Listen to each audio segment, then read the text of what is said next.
এতদিন পর এসে বাংলাদেশ সরকার একটা কাজের কাজ করছে, যে কাজটা দেখে হৃদয় আনন্দে উৎফুল্ল হয়ে গেল, মন হলো পুলকিত।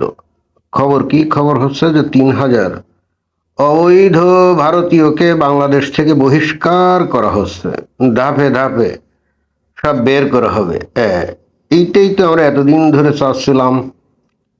এই বিগত মাসগুলাতে, মাসগুলা কি কয়েক বছর ধরেই তো, 2-3 বছর ধরে তো আমরা দেখলাম যে ভারত কি করে। তাদের দেশে নাকি বাংলাদেশের লোকজন গিয়ে বিভিন্ন জায়গায় বস্তি টস্তি তৈরি করে কাম কাজ করে।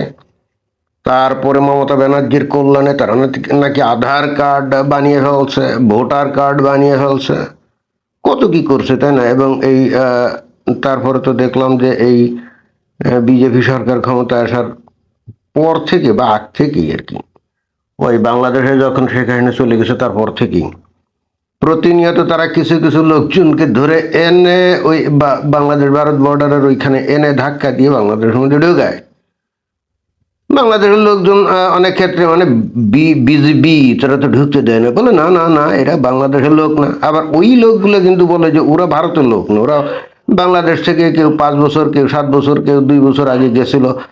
ওই লোকগুলো কিন্তু তাই বলে, এবং তারা তাদের বাড়ি কোথায় কোথায় সেগুলো কিন্তু সঠিকভাবে বলে। কিন্তু তারপরেও আমরা কেন খালি একতরফা পুশিনের শিকার হব বা পুশ ব্যাকের শিকার হব? খালি ভারত ধরে ধরে বাংলাদেশের মধ্যে লোক পাঠাবে আর আমরা কিছুই করতে পারবো না, তা তো হয় না। তারপর অন্তর্বর্তীকালীন সরকারের সময় বা তার আগে, না সময় না তার আগে, ওই যে আসিফ নজরুল বলছিল না যে ভারতের নাকি 26 লক্ষ লোক বাংলাদেশে চাকরি করে, আর বাংলাদেশের যে পোলাপাইন তারা নাকি রাস্তাঘাটে ফ্যা ফ্যা করে ঘোরে। তো ঘোরারই তো কথা, যাদের কোনো আসলে যোগ্যতা নাই। হ্যাঁ, এবং বিশ্ববিদ্যালয় থেকে একটা সার্টিফিকেট পাইলেই যে তার যোগ্যতা হয়ে গেলো, বিষয়টা তো আসলে তা না। পড়ালেখা না করেই তারা ডিগ্রিগুলো অর্জন করে, সার্টিফিকেট একটা বের হয়, ওদের তো বেসিক্যালি কোনো যোগ্যতা নেই। একটা ইংরেজিতে ওই 3 দিনের ছুটি চাইয়া যদি হেডমাস্টারের কাছে একটা দরখাস্ত লিখতে বলা হতো, পারতো না। একটা ড্রাফট করার ক্ষমতা ইংরেজিতে অনেক দূরের ব্যাপার, বাংলাতেও নাই। একটা বাক্য ইংরেজিতে বলতে পারে না। এবং বাংলাদেশের যে আমলা আছে না, এগুলোর অবস্থাও কিন্তু তাই। এগুলো কিন্তু বেসিক্যালি ইংরেজি টিংরেজি বলতে পারে না। আমি জানি না, মাঝে মাঝে এরা আবার দেশ বিদেশে ঘোরে, তো সেখানে যে এরা কি করে, মানে কিভাবে তারা ভাব বিনিময় করে।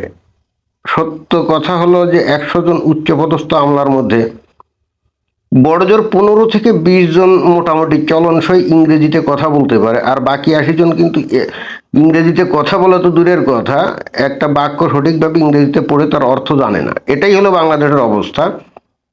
তো আসিফ নজরুল বলছিল যে 26 লক্ষ নাকি কলেজ বিশ্ববিদ্যালয় থেকে ডিগ্রিধারী রাস্তাঘাটে ফ্যাফা করে ঘোরে। তো ঘুরবেই তো, যাদের যোগ্যতা নেই তারা ফ্যাফা করে ঘুরবে না? নাকি ওদেরকে ধরে ধরে নিয়ে বিভিন্ন জায়গায় চাকরি দেওয়া হবে, এবং তারপর ওরা আসলে তো কাজ কিছু জানে না, তাহলে কি হবে? বিভিন্ন দপ্তরে যেখানে 2 নম্বরই কাজ করার সুযোগ টুযোগ আছে, তাহলে তারা তো দেদারসে সেইগুলোই করবে, কাজ তো আর করবে না। তো অবশেষে 26 লক্ষ লোক যারা নাকি ভারতীয় চাকরি করতো, মাত্রই 3,000 বের বের করতে সক্ষম হলো। গে এত কম, এটা কোন ধরনের কথা? এতদিন ধরে এত খোঁজাখুঁজি করে কোথায় 26 লক্ষ আর কোথায় 3,000, বুঝলাম না। অন্তত 26 লক্ষ না পাক, 2-1 লক্ষ ধরে পাশায় 2টা লাথি দিয়ে তাদেরকে যদি ভারতে ফেরত পাঠানো যেত, তাহলে তো মনটা আনন্দে আরো উদ্বাহ নৃত্য করতো, তাই না? আরো উদ্বাহ নৃত্য করতো, কিন্তু সেটা তো হলো না। এবং এই খবরে দেখলাম যে আরো 14,000 না 15,000 লোক, না 14 না, 18 না 19,000 লোক নাকি বৈধভাবে ভারতীয়রা বাংলাদেশে কাজ করে। কিন্তু ইন্টারেস্টিং ব্যাপার কি জানেন? সেটা হলো খুবই গুরুত্বপূর্ণ। ভারতীয় লোকরা বাংলাদেশে ওই চাকরি করে কিন্তু অধিকাংশ সব টেকনিক্যাল সেক্টরে, যেমন বিদ্যুৎ উৎপাদন সেক্টরে, গার্মেন্টস প্রোডাকশন সেন্টারে, বা মার্কেন্টাইজিং সেক্টরে, বিশেষ করে ওই শিল্প কলকারখানায় যে মেকানিক্যাল ল্যান্ড আছে না, যেমন ইঞ্জিনিয়ার, ফোরম্যান, এই সমস্ত, অর্থাৎ যারা নাকি হাতে কলমে মেশিনারি চালাতে পারে, এই সমস্ত সেক্টরে চাকরি করে। এবং অধিকাংশ তারা কিন্তু, অধিকাংশ কি এদের মানে 99% প্রাইভেট সেক্টরে চাকরি করে, যাদের কলকারখানা আছে না, বিদ্যুৎ কারখানা আছে, তারপরে যাদের নানা রকম মেশিনারি যে কারখানা টারখানা আছে না, ফ্যাক্টরি আছে না, তো সেখানে মেশিন চালানো লাগে না, তো বাংলাদেশের থেকে এ নিয়ে তো অনেক ভিডিও আগে করেছি, ইদানিং আর করা হয় নাই। বাংলাদেশের ওই ইঞ্জিনিয়ারিং কলেজ বা বিশ্ববিদ্যালয় থেকে যারা পাশ করে তারা কিন্তু হাতে কলমে কিছুই না শিখে দিব্যি ইঞ্জিনিয়ারিং ডিগ্রির ধারে নিয়ে, এমনকি বুয়েটের থেকে ডিগ্রি নিয়ে বের হয়ে চলে আসে। এরপর এদেরকে নিয়ে কোনো ফ্যাক্টরিতে ঢুকায়, যেমন একজন মেকানিক্যাল ইঞ্জিনিয়ার, তো তারা নিয়ে যদি এরকম কোনো ফ্যাক্টরির মধ্যে কোনো মেশিন গড়মিল করতেছে, তো তারা নিয়ে যদি বলা হয় এটা একটু সারত, ও কিছুই করতে পারবে না। এবং ওই ইলেকট্রিক্যাল ইঞ্জিনিয়ারিং যারা পাস করে বুয়েট থেকে, তাদেরকে নিয়েও ওই যে ইলেকট্রিক্যাল যে বাংলাদেশের যে আছে, প্রোডাকশন লাইন আছে, অর্থাৎ বিদ্যুৎ কারখানাগুলো আছে, জেনারেটর বা পাওয়ার হাউস, ওখানে নিয়ে কোনো একটা সমস্যা হলে ওরা কিন্তু সারতে পারে না। এই কাজে দক্ষ হলো ভারতের ইঞ্জিনিয়ার বা টেকনিক্যাল হ্যান্ডরা। এবং এই জন্যই যে সমস্ত কোম্পানি বা ফ্যাক্টরির মালিক প্রচণ্ড রকমভাবে ভারতকে ঘৃণা করে, তারাই আবার ভারতে গিয়ে হাতে পায়ে ধরে ওই ইঞ্জিনিয়ারদের বা ওই টেকনিক্যাল হ্যান্ড যারা আছে তাদেরকে ভাড়া করে নিয়ে আসে, এবং তারাই কিন্তু বেসিক্যালি চাকরি করে। এখানে যে রিপোর্ট আমি পড়লাম, এখানে যে 3,000 লোককে যে তারা আসলে বৈধভাবে আসছিল, এখন মেয়াদ নাকি শেষ হয়ে গেছে, এই জন্য তাদেরকে ধরে যে পাঠাচ্ছে। এবং আমি নিশ্চিত এতে করে ওই যে সমস্ত মানে ফ্যাক্টরি মিল কলকারখানায় এরা চাকরি করতো না, এগুলো কিন্তু প্রোডাকশন লাইন ধসে পড়বে। কারণ এরা তো টেকনিক্যাল হ্যান্ড, এরা চলে গেলে ওদের ওই মেশিনারি চালাবে কে?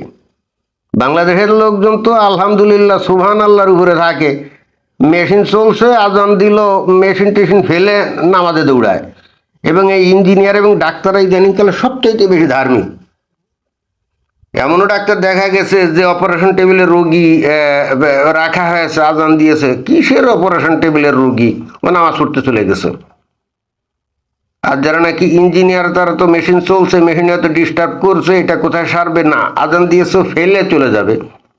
তাতে করে ওই টোটাল মেশিনারি যদি নষ্ট হয়ে যায়, তাতে তার কিছু যায় হয় না, এইগুলো কেয়ার করে না, আল্লাহরে খুশি করাই আসল।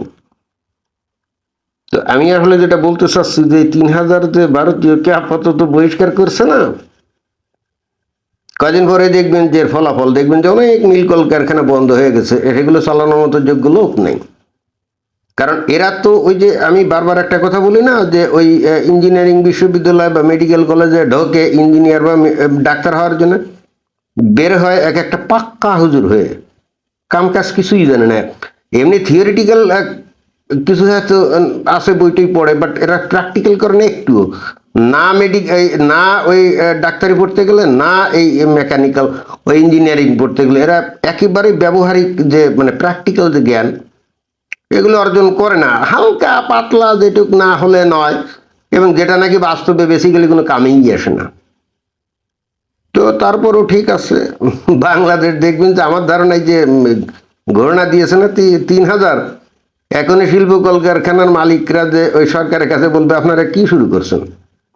এমনিতেই তো অনেক কলকারখানা বন্ধ হয়ে গেছে, তো বাকি যেগুলো চালু আছে এগুলোও বন্ধ করতে চান নাকি? দেখবেন তো এদেরকে ভিতরে ভিতরে ঠিকই এক্সটেনশন দিয়ে দিয়েছে। ওই খবর তো আর আসবে না। অর্থাৎ বাস্তবে এই 3,000-এর মধ্যে 300 জনকেও বাংলাদেশ থেকে বহিষ্কার করবে কিনা যথেষ্ট সন্দেহ আছে। এটাই হলো আমার বক্তব্য। ধন্যবাদ।